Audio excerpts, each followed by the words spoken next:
Hi, everybody. My name is Jim, and welcome back to another episode of The Lake Effect Gardener.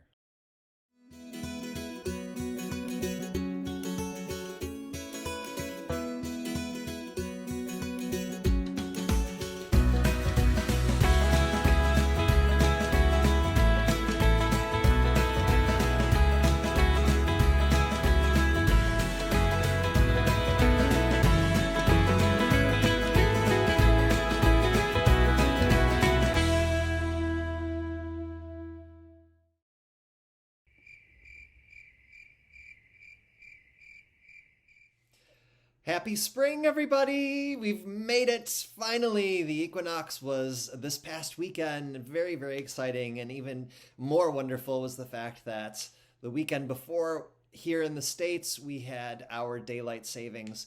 So now, good gracious, it stays light out until at least 7:30 at night, depending on how cloudy it is. I did see on a clear day a few days ago at about quarter to eight is when the sun really was disappearing. So oh, it's so nice to have that extra hour in the evening, and it's certainly a huge help for me when it comes to coming home from work and getting things done. Anywho, so I am attempting to record this on my laptop right now just because I just got home from school and it's actually we're having a somewhat still weather day here. It's been really rainy, wet snow, and it seems to me that the only time the weather is really nice is when I'm at work. So I want to do this as quick as possible and get this out so that you guys can enjoy it, and it also gives me the opportunity to get my rear side outside to maybe do a little bit of work before the next round of rain happens, and we're supposed to be a complete washout for the rest of this week. So anyways, this video is all about the hashtag Transatlantic Melon Challenge, and this is year number 2. Jane, Kelly, and I are teaming up again to bring you this wonderful challenge. We did it last year. We had such a really good time doing it, and we want to bring you yet a second year in the hopes to get more people involved growing melons over the upcoming growing season. So without further ado, here we are. This is pre-recorded a while ago, not a while ago, last weekend. And I hope you guys enjoy it, and I hope you guys, will participate this year. Hopefully things will be bigger and better than they were last year, and we're really excited to get a lot of people involved, and we will be using the same hashtag as we did last year. So buckle up, my friends. Enjoy this little chat that Jane and I are going to share with you now. All right. Yay. So we're live. Let's talk. Let's talk melons for Melons. year number 2. I know. Hashtag Transatlantic Melon Challenge. Yes. All that stuff. Yeah. Who'd have thought? It's a year ago since we first started this Transatlantic Melon Challenge. I'm in exactly the same place. I think maybe you are as well, Jim. But we have changed our tops. Which, it's not all being filmed in one long loop. We have moved on ever so slightly. But yes. Yeah, Transatlantic Melon Challenge, Jim. How do you think it went last year? Everything was wonderful last year. Despite a few hiccups, and everything in regards to our participation was really nice. We want to get more people involved this year, though, don't we? Absolutely. And it's so if you weren't familiar with the challenge, it's such a mouthful to say. So it might be shortened at some point. But what we did last year, and we're going to continue to do this year, is we asked people all over the world to join in with our Transatlantic Melon Challenge. And basically, those on Jim's side of the pond were on Jim's team, and those on my side of the pond were on my team.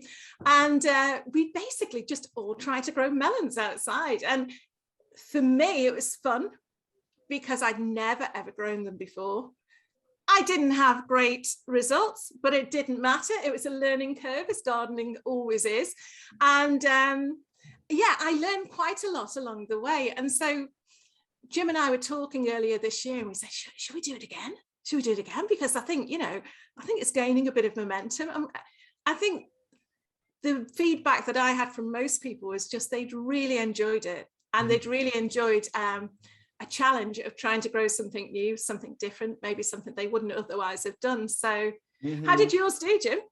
My melons did pretty good. The ones that survived, my cantaloupes were munched, my outdoor cantaloupes, and my outdoor watermelons were also munched.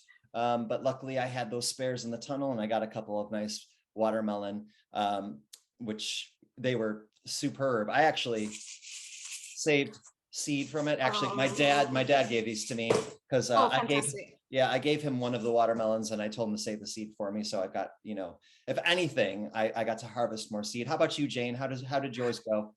Mine, it's difficult to put into words, but it went great. They started off great.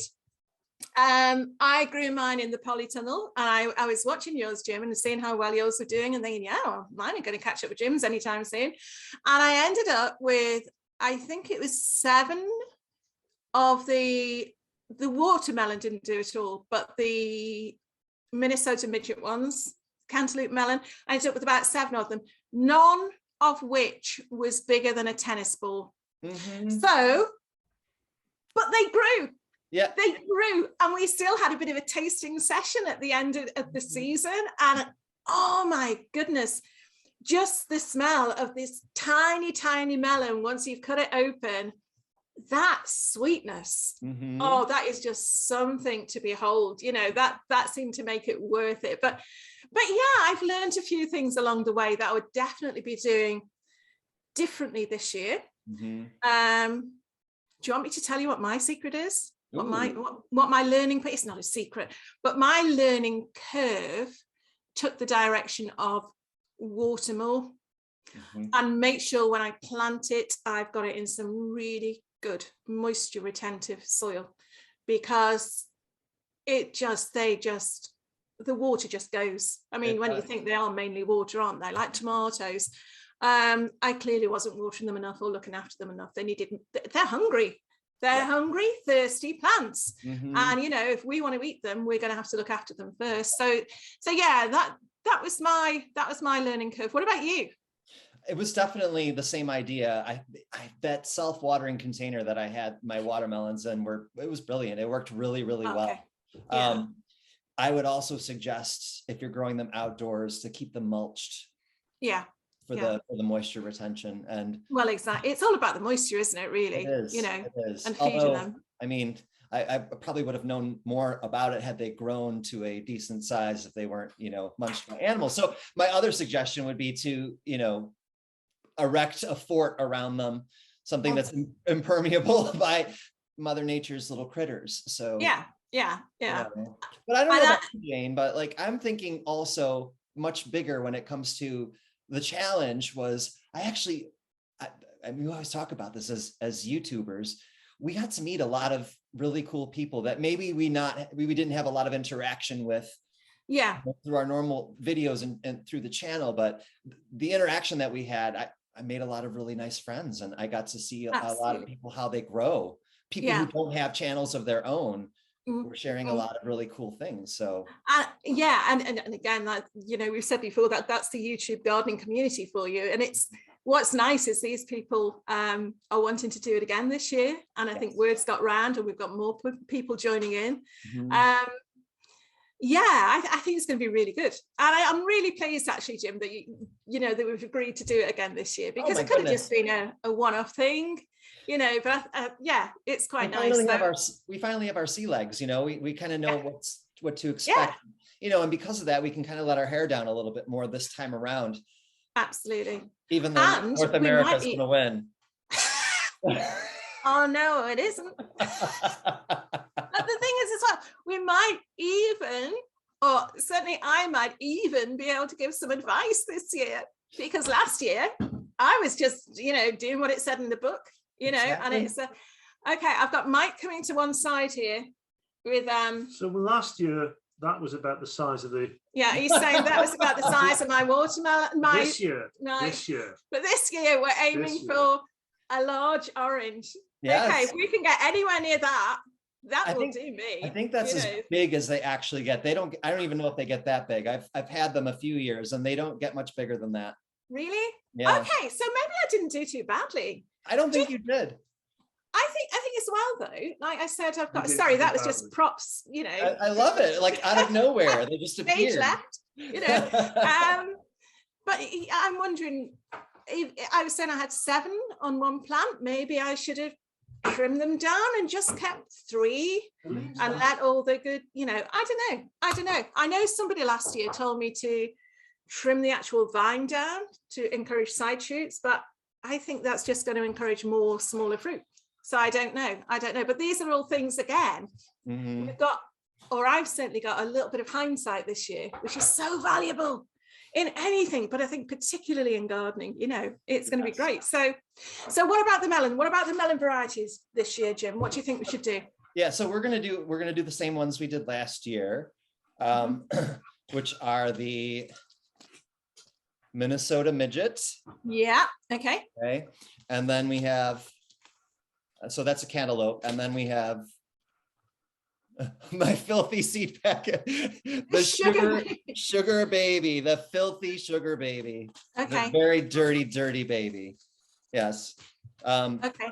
And I might go as far, now those will be the ones that I use for the challenge, but I do have other varieties that I think I'm going to also try that will be outside of the challenge. Yeah. To see if I can do them. So.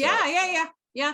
I know I've been promised some seeds, which may arrive in time, and you know, I will just give them a go. Again, that's the thing with gardening, give them a go. What have you got to lose apart from your half of the world's respect as a melon growing champion? But last year we had, I had on in the UK, we had a net with some gorgeous melons. Oh, you see, it sounds bad, I can't help it. And York, not only was it York's first year growing melons, but it was her first year gardening.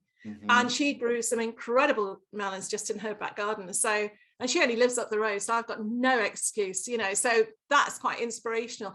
And I think if anybody wants to take a look at what happened last year, I think the majority of it's all been hashtagged.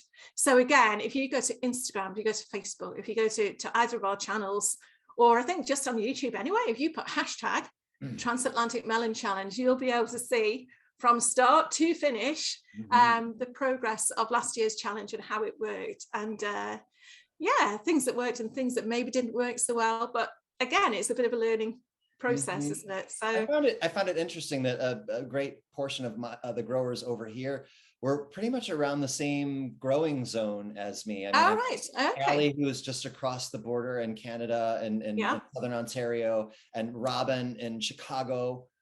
And it's pretty much all the same climate. I want more Southern growers. Where are my Southern friends? Oh my goodness, you guys will grow amazing melons. Say, they've got the climate, haven't they? They've got the climate. They need to get in there. We need to get that word out. If you are watching this now and you're excited at all about joining in the challenge, share it. Share it. Get the word out. Come on, let's try and get as many people as we can involved. I think the more the merrier, you know. So yes, I'm looking at my list, Jim. We were talking about start dates, but I think we've agreed that because we're all in different parts of the world, it's not necessarily fair to do, you know, one actual date that we've all got to sow our seeds in. So do whatever's best for you. And same for the finish date. We'll all be finishing at different times. Jim, you were saying your frost is very end of May. Yeah. And then your first frost is October? Like mid-October. Yeah. So what we're looking for really is just sow some melons, share them on our channels or wherever with the hashtag, and then toward the end of the season, when yours are ready, you know, harvest them, but share it again. It's just all about sharing it. And hopefully we might inspire more and more people to do it and more people to join in. And hopefully by the end of this growing season, I might be able to have a melon to share as well instead of a tiny little thing. What I would love to do is the two of us, or maybe we can include some other people in a Zoom call, which would be really fun. You know, different people who have really participated and are really willing to have a big Zoom call, and we can all, you know, we can all chat about our experience, or we could all have a melon tasting or something like that. Wouldn't that be fun? That would be fantastic. I just thought of that. Oh my goodness. So we could get people to actually join in a Zoom. Yeah. Wouldn't that be fun? I think that would be really fun. That's going to be, I'm quite excited about that now. Mm-hmm. But I know, sorry, Rocky's just started to bark now. He's so excited too. He's really excited. He's saying, go UK, go UK. Yes. No, I've just frozen now. Hold on, don't move. It was Rocky. He was like, good talk. Okay, Mike, stop making him bark in agreement. I know. Hold on, I can't think what I was saying. What was I saying, Jim? Please don't include this for anything. Yeah. Great idea. Fun. And I would really like, it would be really cool if a little bit, I don't know, it'd be fun to share your process all the more this year. Yeah. Instead of, you know, I'm sowing the seeds and then, okay, here's my plant type of thing. I'm going to put it out. Like last year I chitted my seeds and I didn't really, I did a photo online. I didn't really show you exactly, you know, what it was looking like and things like that. Yeah. Maybe more of a process for our viewers out there would be really, really awesome. What did you do? What are you doing? What do you suggest? Yeah. You know, every little step, even you know, during the growing season, if you like to prune, if you don't like to prune, if you like to trellis. Yeah, why, absolutely. You know, and I think what I found last year as well, quite a few people who are very keen to start with, as soon as they started to see a couple of failures, they stopped and they didn't want to share the failures. And when I spoke to them independently, they were saying, yeah, they didn't really work out and this happened. And we can learn from that. We can learn from that. So, and you know, I've certainly got plenty of failures on my channel. I think you less so, Jim. Oh, things always seem to work. No. But it's good. We learn from our failures. You know, Absolutely. We're not sitting here saying this is how we're going to do it and they're all going to grow. I've got no idea what's going to happen. Exactly. You know, I mean, you were saying you've got snow due tomorrow, Jim. Tomorrow. You know, so we can't help the weather. We can't help, you know, external factors in our growing season. So I think that's really good. So sow your melons when you want to. Pick them when you want to, as long as you share them with us, and we'll see. Absolutely. End of September, we'll have fun along the way. We'll have lots of collaborative ideas coming together along the way. And by the end of September, we'll see glorious pictures of you know what all over social media. Yes. Supple fruit. Yeah, I think so. So anything else to say, Jim? I don't think so. Just follow the directions on your seed packets. Okay, depending on where you're growing. Okay? Yeah. Mother Nature will take care of the rest, and it'll just decide, you know, what's going to happen when. Okay, it's not going to be as stringent this year, but we do ask that, you know, we definitely want things to be shared a lot more if you can, if you're willing to. You know, and it's not necessarily, you don't have to check in with me if you're from, you know, North America, and you have to check in with Jane. Just check in with all of us. You know, we're all doing this together. So be fun. I've got something up my sleeve that I'm not telling Jim about. So Team UK, watch this space. Okay. All right then, Jim. So it's the start of a new challenge. We'll put all the details in, all the links in the videos below. There'll be things coming up on Facebook, things coming up on Instagram. So keep in touch with that, and good luck. Good luck. Hashtag Transatlantic Melon Challenge. Melon Challenge. Yay. All one okay, word. Jim. Good luck for you. You're going to need it. Game on, sister. Game on. Okay. Good to see you, Jim. Okay. Bye. Bye.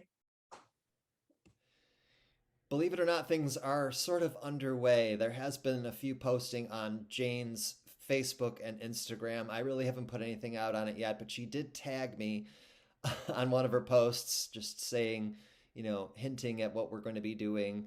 And then, of course, all of our, UK friends and Europe friends are already talking smack. They're already trying to, make us scared. But here in North America, we will not be deterred by their barking. Nope, nope, nope. That's right. We're going to win. So I hope you guys join us. Go ahead and type in hashtag Transatlantic Melon Challenge to either my Instagram and Facebook or Jane's. You could also do it on YouTube, and you could bring up all sorts of information from last year's challenge. We're going to win. We're going to win.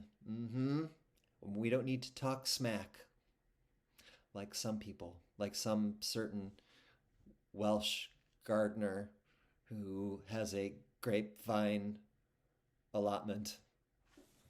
You know who you are. All right, friends. Coming to you soon is hopefully getting out into the tunnel to clean up if this weather improves at any point. I'm more preoccupied of getting stuck in the mud back there than anything. I think we're done with the snow. We'll see. Thanks so much for watching. If you're new to the channel, please consider subscribing, hit the thumbs up button, and don't forget to hit the notification bell, blah, blah, blah. See you all really soon. So long.